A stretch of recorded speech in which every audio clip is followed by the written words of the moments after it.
नमस्कार, मैं प्रवीण अहलावत हूं। आप 90 डिग्री देख रहे हैं। हरियाणा प्रदेश में पिछले काफ़ी दिनों से भाजपा ने अपना सदस्यता अभियान चलाया हुआ है, जहां पर एक तरफ विपक्ष अभी भी नेता प्रतिपक्ष को लेकर जद्दोजहद कर रहा है। हरियाणा की जनता का इंतज़ार लगातार लंबा होता जा रहा है कि आखिरकार कब कांग्रेस अपने नेता प्रतिपक्ष का जो चेहरा है वो तय करेगी। लेकिन दूसरी तरफ भाजपा अपने सदस्यता अभियान में लगी हुई है और जो उनके प्रदेश अध्यक्ष हैं वो ऐलान कर चुके हैं कि अभी भाजपा में अन्य लोगों की एंट्री है वो बंद है। देखिए कितनी बड़ी बात है ये एक पार्टी के लिए कि वो ग्राउंड लेवल पर आखिरकार कितना मजबूत है।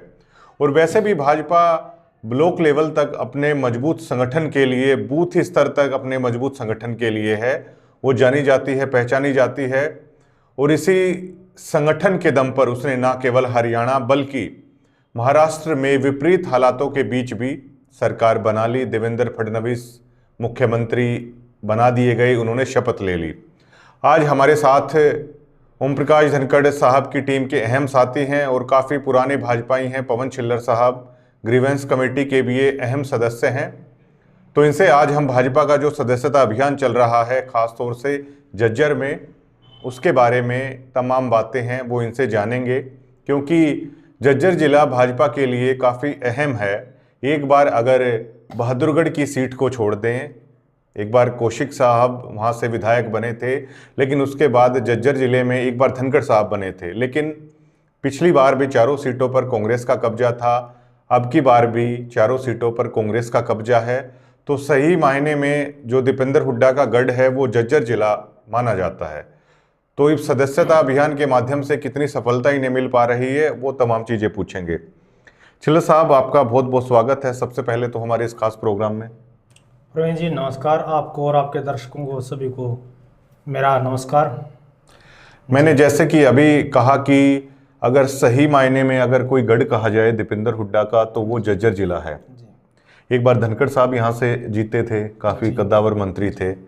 एक बार बहादुरगढ़ सीट पर आपकी पार्टी है वो जीती थी, लेकिन उसके बाद 10 सालों की अगर राजनीति की बात करें तो निराशा हाथ लग रही है जज्जर जिले से। अब सदस्यता अभियान चल रहा है, तो यहाँ पर आपके अभियान को कितनी सफलता मिल रही है? क्योंकि ये तो प्योर तरीके से पूरा कांग्रेसी जिला हम इसे है वो कह सकते हैं। कितनी सफलता आपको मिल पा रही है यहाँ? देखिए प्रवीण जी, जब जनता को भ्रामक प्रचारों से बरगलाया गया था कि सीएम आएगा, हुड्डा सीएम होगा, अनेकों बातें, जैसे सरपंचों को भी ग्रांटों के नाम पे कि हुड्डा आ गया तो आप प्रेशराइज जैसे सरपंचों का भी किया, और सरपंचों ने नीचे भी प्रेशराइज किया कि भैया आपके प्लाट टैग की रजिस्ट्री रोक देंगे, वो कर देंगे, आपको अच्छी सुविधाएं नहीं मिलेंगी, आपके राशन कार्ड कट जाएंगे, कुछ भी है, मतलब एनीथिंग जो भी है, जितना भी वे कर सकते थे उन्होंने प्रेशराइज किया। लेकिन अब जनता, अगर आज भी री इलेक्शन किसी सीट पे हो जाए तो मैं ये कहूँगा कांग्रेस बुरी हार रहेगी, क्योंकि जनता समझ चुकी है ये बरगलाने की राजनीति करते हैं और बाकी नहीं करते। जितने मेरे ख्याल में कांग्रेस को वोट मिले हैं, कांग्रेस लगा लो या अन्य पार्टियां लगा लो, कांग्रेस नहीं कहूँगा तो अन्य पार्टियां लगा लो, लगभग उतने तो बीजेपी के सदस्य बनते नजर आ रहे हैं हर विधानसभा में। ठीक है, अब जो टारगेट है वो ये है, अन्य पार्टियों को जितने वोट मिले हैं उनको अगर आप मिलाओगे तो उतने तो बीजेपी के सदस्य हो गए तो उनके परिवारों के भी वोट हैं। आप अगर पूरे हरियाणा की भी बात करोगे तो अन्य पार्टियों को जितनी वोट परसेंटेज मिला है उससे ज़्यादा तो बीजेपी के सदस्य बनेंगे। और मैं ये दावे के साथ कहता हूँ कि अब की बार जो रोहतक और झज्जर पे हुड्डा साहब ने जो नेगेटिव प्रचार के माध्यम से कि सरकार आएगी, जो झज्जर का हनन किया है, मैं हनन नहीं बोलूँगा क्योंकि यहाँ वो किसी को उभरना नहीं देना चाहते। मैंने पहले भी आपको एक इंटरव्यू में कहा था कि ये नहीं चाहते कि झज्जर जिले में कोई उभरे। जैसे हमारे पंडित भगवत दयाल जी थे, पंडित भगवत दयाल जी पहले मुख्यमंत्री हरियाणा के बनी, तभी यह इन्हें को चिड़ हो गई कि झज्जर में ही चौधर क्यों, चौधर झज्जर में ही क्यों, क्योंकि कांग्रेस में भूपेंद्र हुड्डा जी के जो पिताजी थे वो थे, तो तब से ही इनको चिढ़ थी। औरों को तो थी लेकिन इनको भी खासकर चिढ़ थी कि चौधर झज्जर में नहीं रहनी चाहिए। पंडित जी मुख्यमंत्री कुछ टाइम ही रहे, उन्होंने उनकी कुर्सी हला डाली थी तो कांग्रेस, लेकिन कांग्रेस में गुटबाजी का शिकार पंडित जी देखने को मिले। उसके बाद झज्जर को इन्होंने पिछड़ा ही रखा है।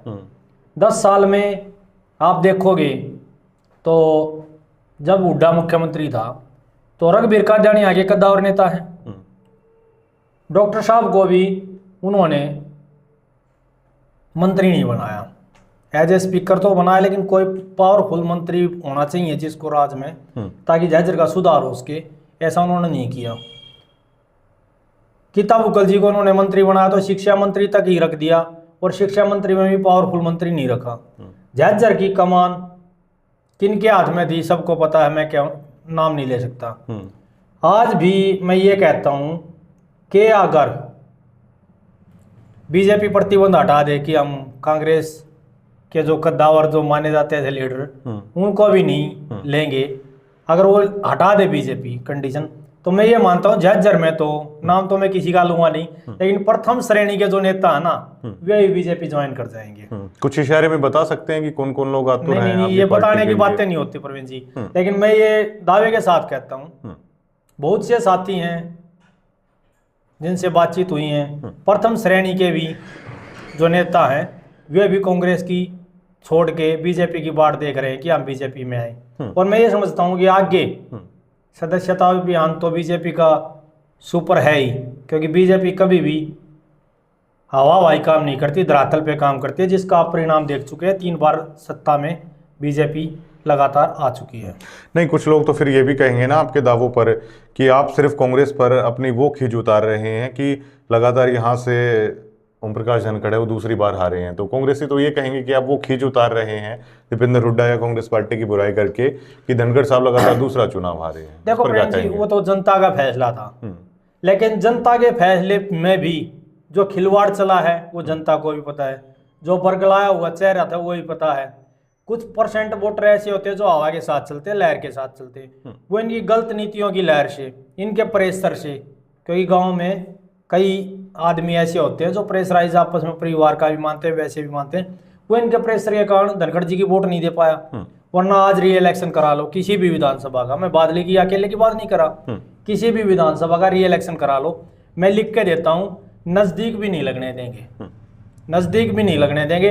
इनकी जो नीति थी, जो बरगलाने का चेहरा था, वो धराशायी हो चुका है।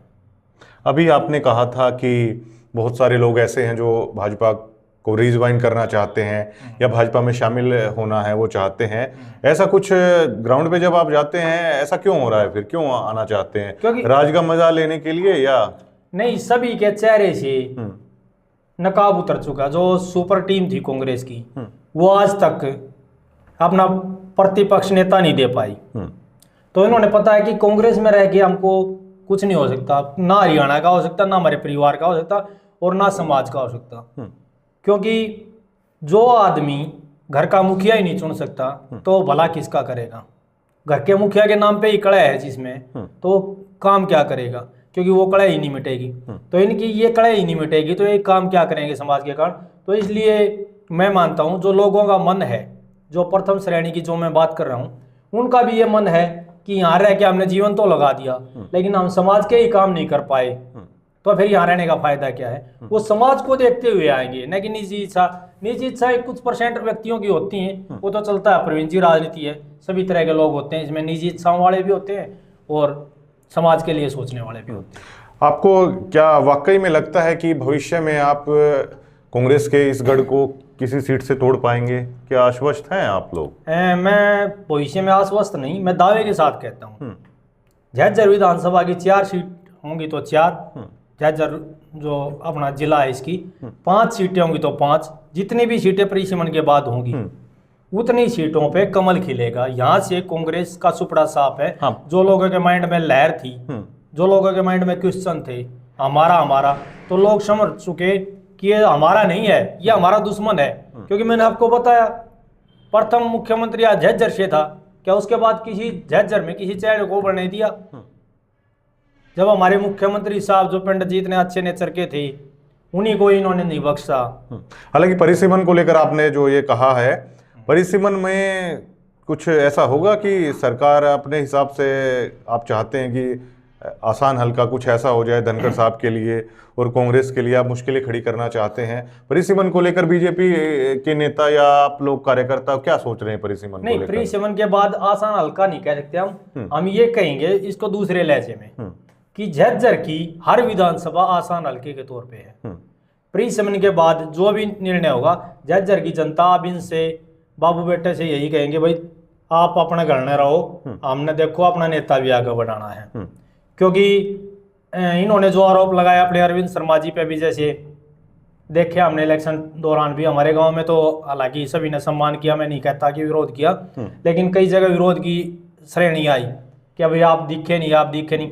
मैं अब ये कहता हूँ प्रवीण जी, वोट मांगने के लिए तो दीपेंद्र जी रेहड़ी पे भी खा रहे थे, दुकानदारों के पास भी जा रहे थे, गाँव में भी निरंतर जा रहे थे, लेकिन अब तो करीब 1 साल होने को आया है,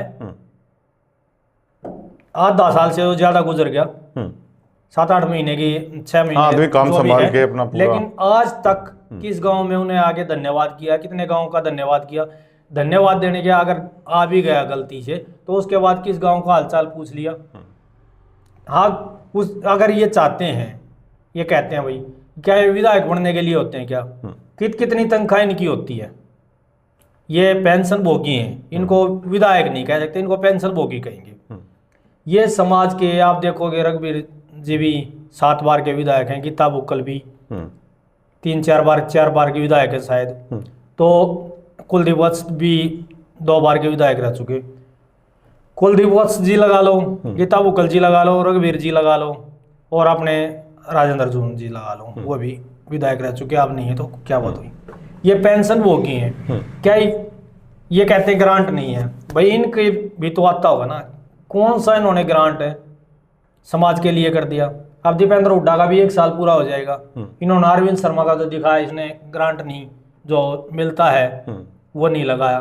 दीपेंद्र जी ने कहाँ 2 रुपये लगा दिए, गीता बुक्कल जी ने क्या कर दिया? ये अपनी तनख्वाह को समाज के हितों में लगाए ना, तब तो माने कि समाज के लिए बने हैं। अच्छा, आप किसान मोर्चे के जिलाध्यक्ष भी रह चुके हैं, आपको अनुभव है किसानों के लिए काम करने का। फिर से किसान आंदोलन की सुगबुगाहट हो रही है, आज फिर किसान और प्रशासन के बीच में झड़प हुई है। किसानों के ऊपर बीजेपी के नेताओं की है, वो बोलते आखिरकार क्यों बंद हो जाती है? देखो, किसान का मुद्दा है, वो मुद्दा अलग नैरेटिव सेट करता है। वो किसान का मुद्दा है, मानते हैं, लेकिन किसान के साथ साथ अन्य मुद्दा भी हैं। कांग्रेसी भी भड़काते हैं किसानों को, और दल भी भड़काते हैं किसानों को। पहले कांग्रेस ही थी, किसानों का भला करती तो कर देती। बीजेपी किसानों के प्रति सचेत है, कार्यरत है, वो अच्छा प्रयास करेंगे और किसानों के हर मुद्दे को सुलझाएंगे। बहुत बहुत शुक्रिया तमाम बातचीत के लिए। तो बीजेपी के सदस्यता अभियान को लेकर है वो एक कोशिश है हमारी ये छिल्लर साहब से जानने की कि आखिरकार बीजेपी देखिए क्यों बेहतर प्रदर्शन या परफॉर्मेंस है वो कर पाती है, क्योंकि वो शुरू से ही चुनाव की उन खास तैयारियों में लग जाती है।